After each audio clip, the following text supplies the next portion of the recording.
Thank you to our faculty and staff who came out and mean so much to this university, this community, and this program.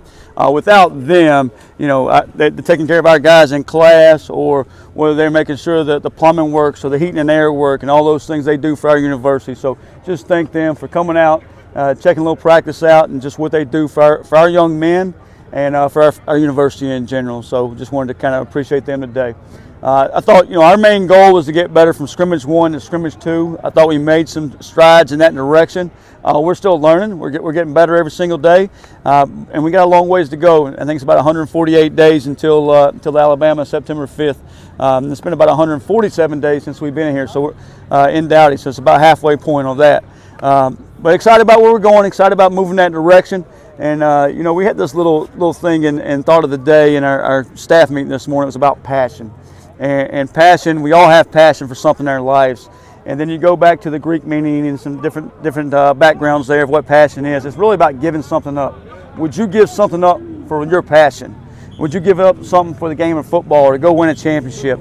And we talked to our young men this week about being disciplined and what it's going to take to go win a championship, what it's going to take that next step and bring a championship to Greenville and to Dowdy-Ficklin and to East Carolina. So we got to continue to push that way, and I think we have passion for this game, but we got to make sure we're all in, and that's everybody involved. But proud of the way we're moving, and still got 1 week of spring ball left. Next week we'll go Monday, Wednesday, Friday, Saturday practice-wise. Probably do a light Monday, pretty heavy Wednesday, like a normal season Wednesday, walk through Friday, and then go play on Saturday. Not exactly sure, what type of scrimmage setting we'll have. I think we get about 13 healthy offensive linemen right now, so that's cutting out some of our reps, which is probably stunting the growth of some of our skill guys. But it'd be good to get some of those guys back. Hopefully add a couple more before fall camp rolls around. So this time, you guys roll the questions. Anything in particular you want to see next week before the spring game? I think both sides of the football have started to install and really installed heavy this week. They'll probably do that again Monday. Probably slow it down a little bit for the spring game. But just us continue to improve every single day. I think there's not been a practice, and I think this is number 9 or 10 here. There's not been a practice where I thought we just checked the box and we didn't get any better. Every day they come to work. Every day we get better at something and we push forward. So we got to continue to do that. I think the communication piece is getting better on both sides of the football, and everybody understanding their job and their responsibility, their fundamentals. So you just want to see it continue to flow there. What were the specific improvements you saw from Scrimmage 1 to Scrimmage 2? We moved the ball offensively, completed some balls down the field, took some shots there, and just were able to do those things. I thought defensively our pressures looked much better. We got to still do a better job of taking care of the quarterback on those, but I thought our pressures looked better overall. And just guys playing with great effort. I mean, I didn't have to chase a lot of guys around about chasing the football and those things, so I thought our effort was better overall from last week to this week. Saw Gamble make a few plays in the secondary. How does he fit in back there? Zaire Gamble's done a great job. Aiden Duncanson's out for the spring, so Zaire's getting a few more reps. Transfer from App State, older guys, played football, and you can tell when he's out there. He also has, kind of that Tegan Wilk factor, a knack for the football as far as punching it out. Does a great job of that in practice. I'm not sure I saw it happen today, but I've seen it in practice all week, and he's flying around. So he'll continue to get better. And I told the guys this week a little story about transfer guys. I remember when DJ Ford and Omar Rogers came in. They're going through that first spring, and I'm like, man, this guy, I don't know if he can play here. He looks a little slow. He's a little stiff, moving around. Maybe we missed on this guy. And then fall comes around, and all of a sudden, Omar Rogers and DJ Ford look like all conference. They're starters. They play at all conference level. And I think you're going to see that same thing out of some guys. 22 transfer guys, 2 JUCO guys. Out of those 24 guys, a new setting, a new atmosphere, and some of that's just getting comfortable. It's really hard to grow if you don't have that comfort level. So they're getting there. I see Ashton over there behind you. I think Ashton Levels did a great job today. Like, he is starting to play with some physicality on the edge there at corner. And I think if he'll continue to do that, he can be a really good corner. Just in that defensive backfield, you're replacing all 4 starters, obviously. How do you feel like that group as a whole is coming along? I think we're replacing about 10 guys over there, so I don't know, 11 guys. On the defensive side of the ball, they've done some good things. You don't want to brag on them too much, but they're doing some good things. They're moving in the right direction. I think, if we can put it together, I think we got a chance to be decent. And they got to keep pushing, and we got to stay on them and keep helping them grow. The big piece I'd like to see them is communicate. They're like a bunch of they don't say a word out there. They're just mute, and DJ Johnson may say something and nobody echoes it. So I'd like to see a little communication on that side of the football.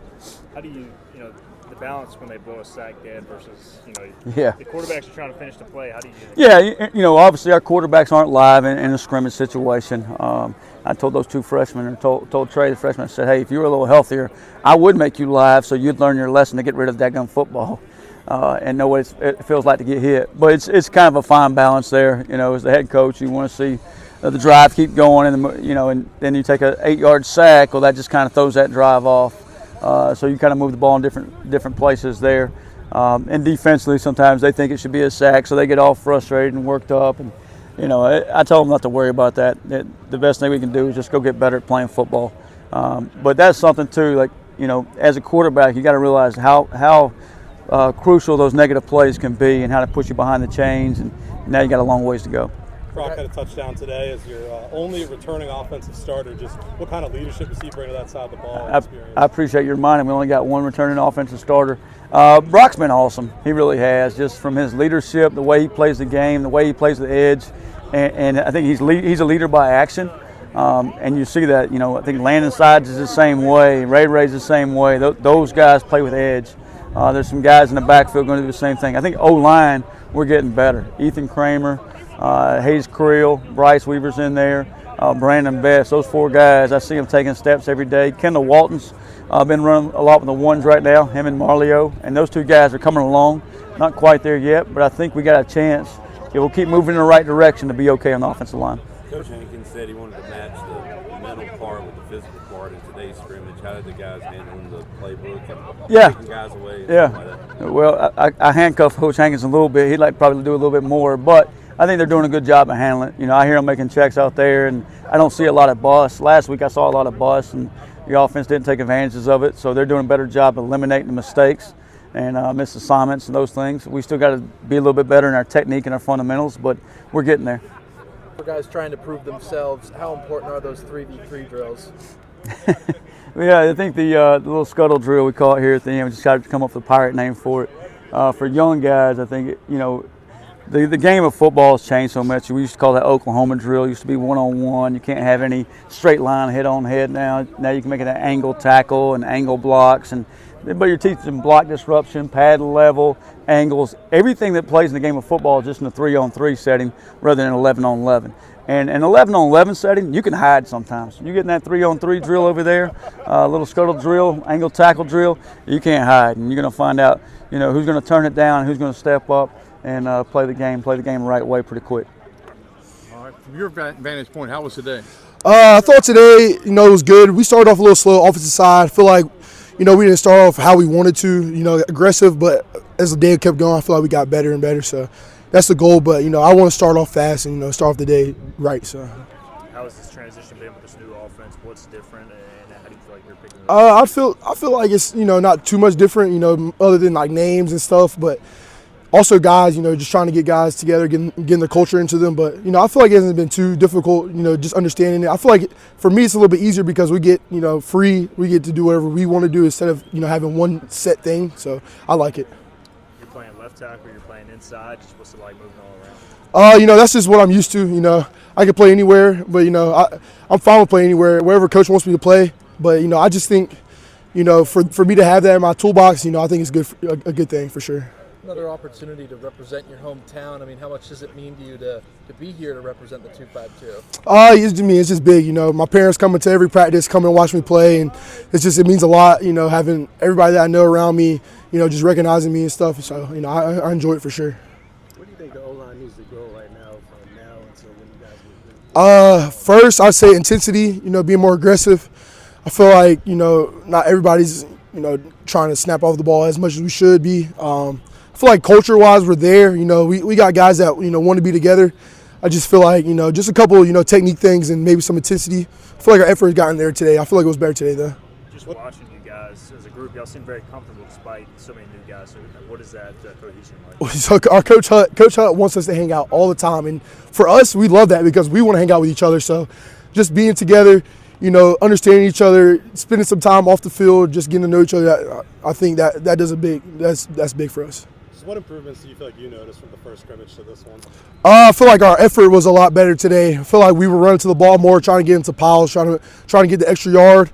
I'd say our intensity was a little bit up, not where we wanted to be, but more than it was last weekend.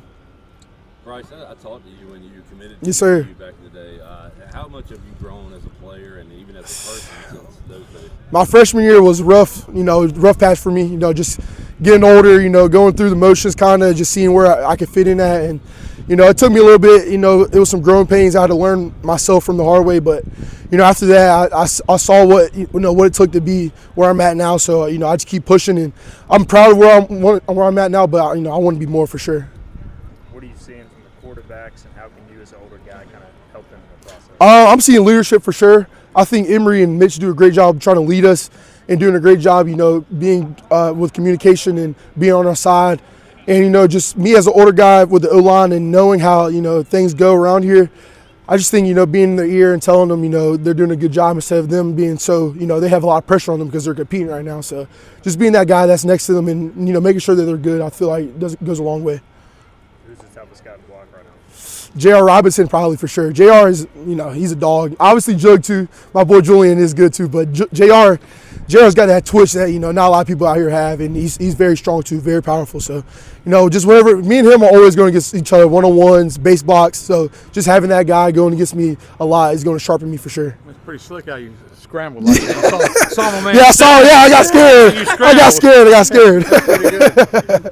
It's all love with Bryce, man. We go out there at practice every day, so it's always competition. It's always good love, though. What did you see out there on your side? My side, one thing that we talked about in the defensive room was intensity.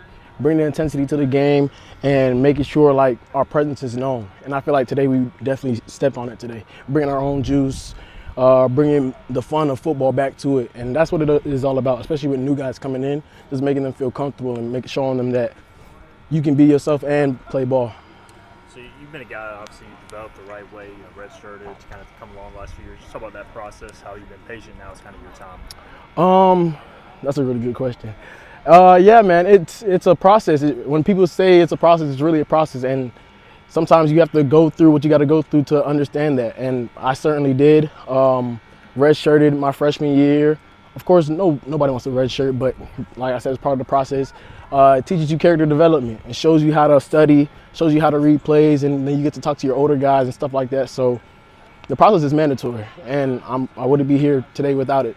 What role do you see yourself for this team this year? This year, I see myself as a leader. I'm becoming more of a vocal leader, trying to work on my speaking skills. So I'll say a vocal leader and just a guy people can look up to. I'm not perfect, but I'm always strive to be. What improvements do you think you saw from both sides of the football from the last scrimmage to this one? One thing I did see from the offensive side of the scrimmage was the intensity of the QBs. Like, I love the QBs. Like Mitch and I love those guys, man. They always bring juice in the locker room, to the weight room. They're always talking that trash, and it gets the defense hyped. Defense loves that. So that's one thing I seen. Defensive-wise, like I said earlier, was just bring the intensity to it. Just showing once we step on this field, it's our field. There's nobody that's messing with us. I believe your second year playing outside linebacker, right? Just how much have you grown in that role, and how much more comfortable are you going into year two? Man, yeah, like you said, last year was my first season at outside linebacker, and it was definitely a struggle. Just talking to the older guys, and they have a terminology that I didn't understand, and I had to go through the process and understand it. But now in my second year, understanding the process and knowing the lingo of things and knowing how to operate, now it's just small details now. So it's really been a blessing. I've had good guys in front of me. Shout out to Kendrick DeJour, shout out to Craig, shout out to my coach Zachary. So I definitely had good guys teaching me the ropes and stuff like that. So many new guys this year. How is it to have familiarity around that defensive line with you guys in front? One thing we try to do, one thing about defense, we're always hanging out with each other. Like, defense is especially the D-line. D-line is straight jokes. So like, we'll go out to eat, we'll go to the park, we'll go fishing. One thing we'll do, we'll all go fishing. And so building that camaraderie, building that fellowship, and then bringing it to the field, it's just like playing backyard football with your little brothers.